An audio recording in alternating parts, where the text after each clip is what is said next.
What is up, guys, and welcome back. We got another cheater scandal video for you guys. This guy actually turned himself in. The pressure was too much and it got to him, and he ultimately turned himself in and basically lost everything. This is another crazy one, guys. Stay tuned.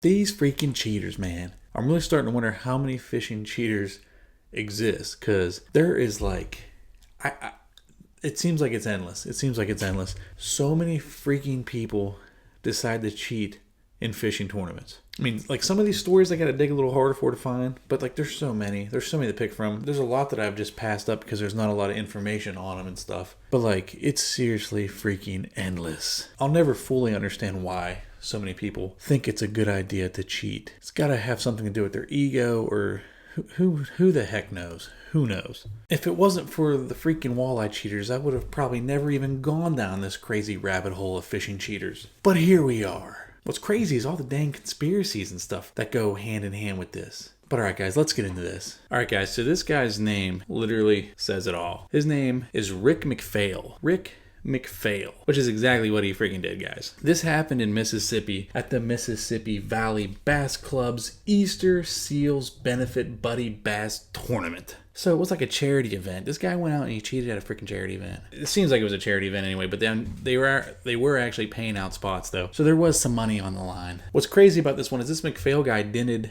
really need any money. He lived in like an upper class neighborhood. He made really good money at his job. He had a really nice career. He had a family. You know, he pretty much just like a renowned individual, like a well-known, renowned member of the community. So when he cheated, it shocked a lot of people. I think he may have even been a partner at his firm that he was working at. I could be wrong there. He was a financial planner. So, you know, the guy, he had freaking money. So this is where it doesn't make any sense. But basically, old Rick McPhail, he wanted to be known as a winner. He wanted to win a bass tournament. So he tells this crazy story, but what it sounds like happened is that he had a cage full of bass sitting on a dock, and he went and he got the bass and he freaking took him to the weigh-in and turned him in. That's what it sounds like to me. Now, he has some crazy story. He did have a partner with him. His partner was Corey Halstead. He was a little bit of a younger guy. I believe this Rick McPhail guy was 44 at the time of the incident, and the Corey guy was like 27 or something. So, you know, one thing, at least Rick didn't throw his partner under the bus. He kind of took all the blame. He kind of took it all. But yeah, basically, you know, he has his cage full of bass on the freaking dock,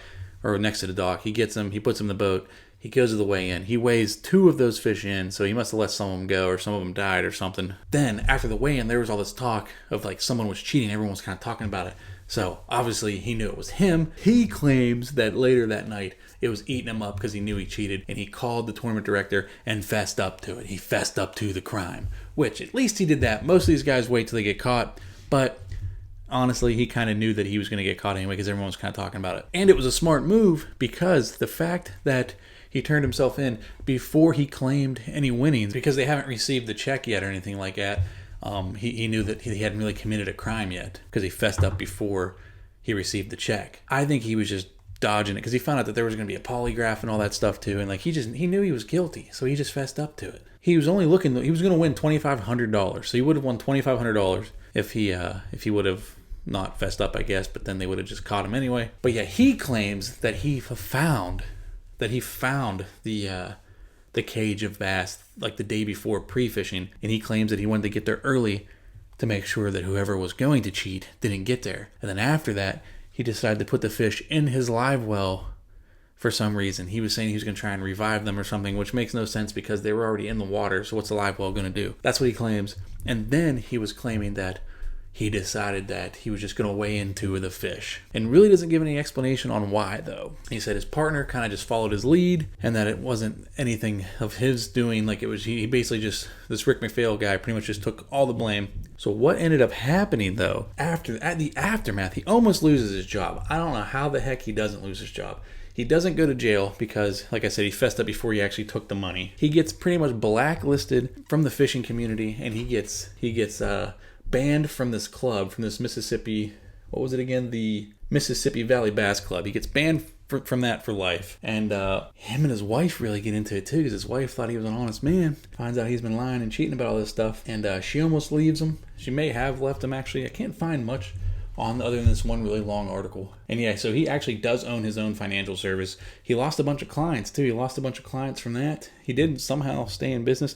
Looks like he was a partner in it, and his partners kept him on, which I guess if you're one of the partners, it's kind of not as, you can't really just fire him. So that makes sense. I guess he was buying the trophies for the club tournaments. And after this happened, he continued to buy them, but he changed it because it used to say presented by like his last name, McPhail. He changed it to just the club, which, I mean, I guess that's cool. I don't know, guys. What do you think about this one?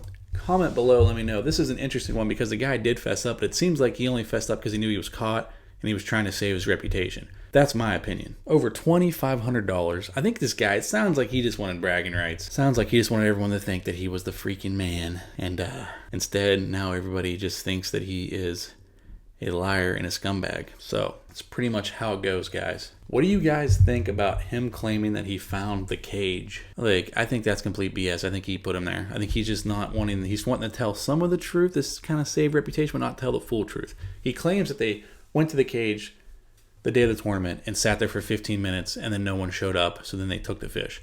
Now, if you're fishing an actual tournament, like, you're not going to sit there for 15 freaking minutes. That's crazy. That's craziness. I think my opinion is that he left them there with the intention of coming back and weighing them in. And that's exactly what he did. And then when he realized he was getting caught, he tried to make it seem less bad.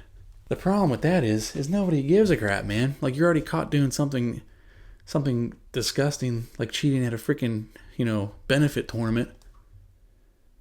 So no one's going to believe anything you freaking say at that point. He ended up, because everybody basically like hated him now in his community, he ended up moving because him and his wife were just tired of it. He's trying to save his marriage. He ends up moving away to another neighborhood, thinking that they're going to be able to put all this behind him. And then the lady across the street, when she comes over to meet them, they start small talking. And then she starts talking about, did you see about the two guys that cheated in the bass tournament? Talking about him. She didn't know it was him, but she brings it up in front of him. So that instantly kind of ruined their experience in their new neighborhood. And honestly, rightfully so. Basically, the guy is a freaking embarrassment. And pretty much stopped fishing.